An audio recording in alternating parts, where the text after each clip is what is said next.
Bonjour. Dans cette capsule, vous apprendrez comment arrondir différents nombres, entre autres les nombres décimaux. Alors à l'écran, vous voyez déjà ce qu'est la définition d'arrondir. Alors arrondir, c'est se demander de quel nombre on se rapproche le plus selon une position donnée.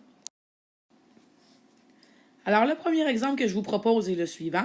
Si je vous donne le nombre 1364 et que je vous demande d'arrondir ce nombre aux dizaines, alors où il y a le 6.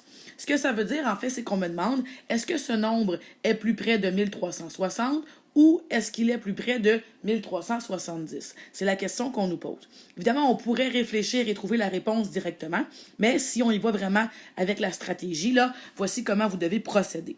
Alors, ce qu'on fait, c'est qu'on regarde le chiffre qui est après la position demandée. Donc, dans ce cas-ci, c'est un 4. 4, c'est inférieur à 5. Donc, quand c'est inférieur à 5, ce qu'on doit faire, c'est rester avec le nombre qui est à la position donnée. Dans ce cas-ci, les dizaines. Alors, 1300, le 6 reste tel quel, donc 1360, et tout ce qu'il y a à droite devient des zéros. Alors, évidemment, j'ai un deuxième exemple à vous proposer où ce sera le cas inverse. Alors, je vais reprendre exactement le même nombre, 1364. Mais cette fois-ci, je vais vous demander de l'arrondir aux centaines. Alors, ce qu'on se demande, c'est est-ce que ce nombre est plus près de 1300 ou de 1400? Alors, on va utiliser la même stratégie. On part de la position donnée, le 3, et on regarde le chiffre qui est après. Dans ce cas-ci, c'est un 6. Donc, contrairement à tantôt, j'ai un nombre qui est plus grand ou égal à 5. Ça veut donc dire que cette fois-ci, il va falloir aller faire l'arrondissement. Donc, le 3 va devenir un 4, donc je fais plus 1, et tout ce qu'il y a à droite devient des 0, donc 1400. Troisième exemple que je vous propose, c'est un cas, disons, particulier. Alors, supposons que je vous donne le nombre 247, et je vais vous demander d'arrondir ce nombre aux dizaines de mille. Alors, à première vue, lorsque vous regardez les dizaines de mille, on n'en voit pas dans le nombre qui est là. Donc, ça peut être un petit peu perturbant pour commencer. Alors, la stratégie est la suivante. Ce que je vais faire, c'est que je vais réécrire mon nombre de manière à avoir une dizaine de mille qui va apparaître. Alors, j'avais le nombre 247. Aux unités de mille, j'ai 0. Et aux dizaines de mille, j'ai 0. Alors, de cette manière, je vois ma dizaine de mille. Alors, c'est ici que je dois arrondir. Donc, je regarde le chiffre qui est après, c'est un 0. 0 étant inférieur à 5, on a dit que dans ce cas-là, on n'avait rien à modifier. Ça veut donc dire que je vais garder mon 0 et que tous les chiffres à droite vont devenir des 0. Donc, 0.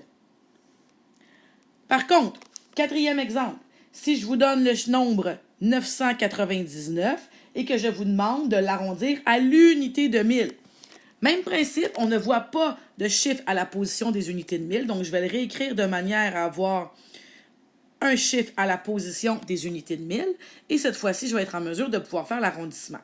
Alors, même principe, je regarde le chiffre qui se situe après, c'est un 9. 9 étant plus grand ou égal à 5, ça veut donc dire que je dois faire plus 1 à mon 0. Donc, si je fais plus 1 à mon 0, je vais obtenir 1, et tout ce qu'il y a à droite doit devenir des 0. Donc, je vais avoir le nombre 1000. Les deux derniers exemples que je vous propose sont des exemples concernant les nombres décimaux. Alors, voici le premier nombre, 136 et 46 centièmes, que je vous demande d'arrondir à la position des dixièmes. Alors, c'est exactement la même stratégie, même si nous sommes avec les nombres décimaux, rien ne change. Je regarde le chiffre qui est après mon 4, dans ce cas-ci, un 6. 6 étant plus grand ou égal à 5, ça veut donc dire que je vais devoir augmenter mon 4 de 1. Je vais donc avoir 136,5. Attention, ici quelque chose de très, très, très important. On a tendance, lorsqu'on fait l'arrondissement, à vouloir écrire le même nombre de chiffres qu'on avait dans la réponse précédente. Donc, dans ce cas-ci, là, peut-être que vous avez envie de mettre des zéros, parce qu'on a dit qu'on ajoutait des zéros jusqu'à la fin. Donc, dans ce cas-ci, on a envie qu'il y ait le même nombre de chiffres et on veut mettre un zéro. Faites attention. Dans cet exemple, il ne faut pas mettre de zéro ici. Pourquoi? Parce que je vous demande d'arrondir au dixième, donc le dixième étant le 5, et il y a une infinité de zéros par la suite.